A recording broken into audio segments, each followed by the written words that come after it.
환자분들은 철분제도 아무거나 드시면 안 되는 거 알고 계시나요? 당뇨 환자의 몸에 맞는 철분제는 무엇일까요? 오늘 명쾌하게 알려드리겠습니다.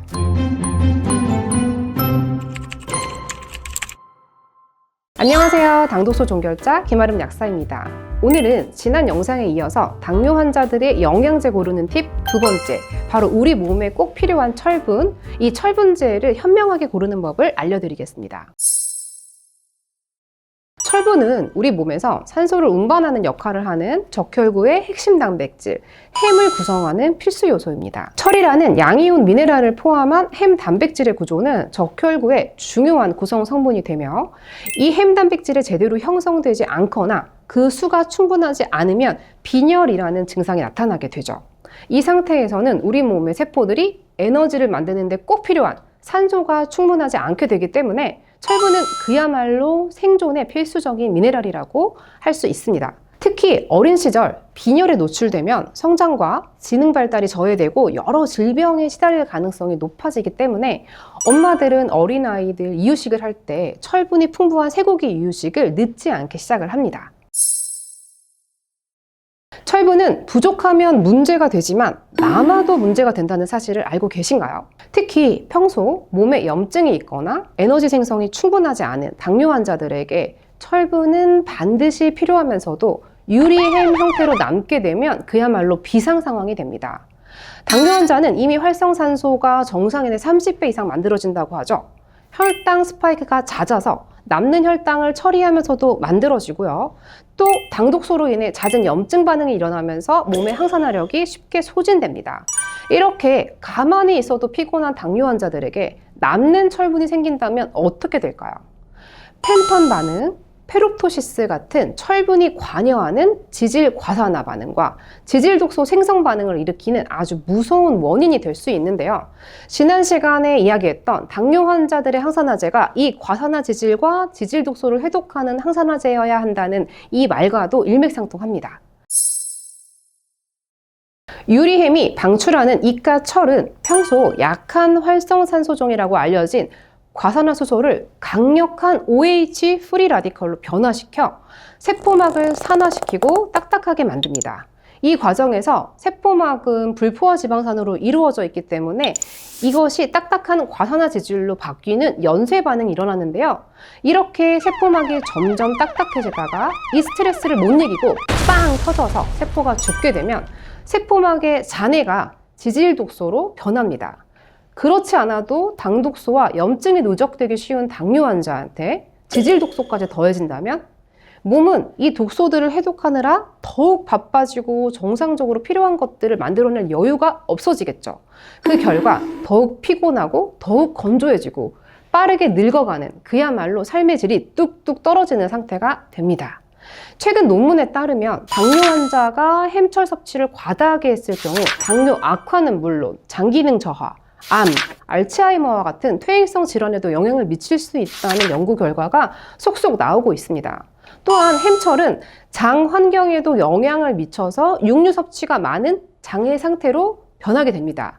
즉, 철을 좋아하고 생존에 활용하는 유해균이 늘어나고 유익균은 줄어들어서 장에서도 만성 염증 상태에 한 발 더 보태주는데요. 내가 몸이 좋아지려고 비싸게 먹었던 햄철 철분제가 이렇게 문제가 된다니 정말 무섭습니다. 그래서 제가 꼭 말씀드리고 싶은 것은 당뇨 환자는 이 유리햄이 생기지 않는 철분을 선택하셔야 한다는 점입니다. 유리햄은 햄철이라는 동물성 철분제를 필요량보다 더 많이 섭취했을 때 남아돌아 생깁니다. 그리고 붉은 고기를 많이 먹거나 햄철 제제를 과잉 섭취하면 동물성 철분인 햄철이 쉽게 누적되는데요. 이 햄철은 쉽게 페리친철과 함께 단백철이라고도 하고요. 햄철은 구조상 철분이 햄 단백에 결합되어 있어 흡수율이 높고 위정장애가 적다고 알려져 있습니다. 우리 몸은 햄철에게 항상 해모팩신이라고 하는 단백질과 반드시 짝꿍을 만들어 주는데요. 단독적으로 행동하면 나쁜 짓을 하는 유리햄이 되기 때문에 이렇게 해모팩신이라는 안전장치를 붙여 이동시키는 것이죠. 문제는 이 해모팩신의 양이 무한정 만들어지지 않는다는 것에서 시작합니다. 평소 해모팩신의 양은 일정하게 유지되지만 장기간 철분을 과잉 섭취할 때 고갈이 되고요. 결국 유리햄이 많아지게 됩니다.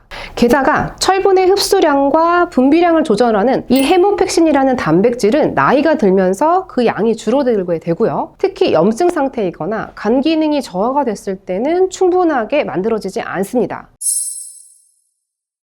당뇨 환자는 노화, 간 기능 저하, 염증 등으로 인해 남는 철분이 문제로 이어지기 쉽습니다. 그래서 철분제를 선택할 때는 흡수율과 위장 장애를 개선한 햄철이 아닌 무기철 제제를 권장합니다. 무기철은 햄철과 달리 필요한 만큼만 흡수되고 나머지는 위장관을 통해 배설되는데요. 물론 무기철은 햄철에 비해서 몸에서 이용되기까지 여러 단계를 거쳐야 하고 다른 미네랄하고 경쟁을 한다는 단점이 있지만 이 단점을 보완한 무기철 철분제를 선택한다면 훨씬 안전하다는 것은 틀림없는 사실입니다. 특히 지질 과산화와 지질 독소 생성 가능성을 차단하는 항산화제까지 포함된 철분제라면 더욱 안전하다고 말씀드릴 수 있습니다. 당뇨 환자의 적혈구에는 당화혈색소라고 하는 끈적한 당독소가 붙어 있습니다. 이 당화혈색소는 포도당이 적혈구에 붙은 것이 아니라 당독소가 붙은 것임을 제가 지난 혈당편에서 말씀드린 바 있는데요. 당뇨 환자들이 철분제가 필요하다고 하는 순간, 즉 잠을 이루기 어렵고 심장이 두근거리거나 어지럽고 답답한 증상이 반복되는 피로감이 자주 느껴진다면 나는 빈혈인가 봐, 고기를 안 먹어서 그런가 봐 하면서 바로 햄철을 섭취하시는 것보다 먼저 내 피 안에 당독소로 오염된 적혈구가 너무 많아진 것이 아닌지 생각을 해보셔야 한다는 말씀을 꼭 드리고 싶습니다. 적혈구에 당독소가 붙으면 적혈구에 원래 붙어야 되는 산소가 붙지 않고 이 산소 운반 기능도 나빠지는 것은 너무나 당연한 결과이기 때문입니다. 그래서 철분제를 섭취하기에 앞서서 적혈구에 붙은 당독소를 먼저 해결하는 것이 우선순위가 되어야 하는 것이죠. 저도 약국에서 철분제를 상담할 때 이분이 정말 고기를 안 드셔서 철분이 부족한 걸까? 아니면 평소 커피, 꿀, 과일, 과자, 빵 등을 즐겨 드셔서 이 혈구들이 산소가 붙는 게 아니라 당독소로 오염돼가지고 산소를 운반하지 못하게 되는 건 아닐까? 이렇게 먼저 고려를 합니다.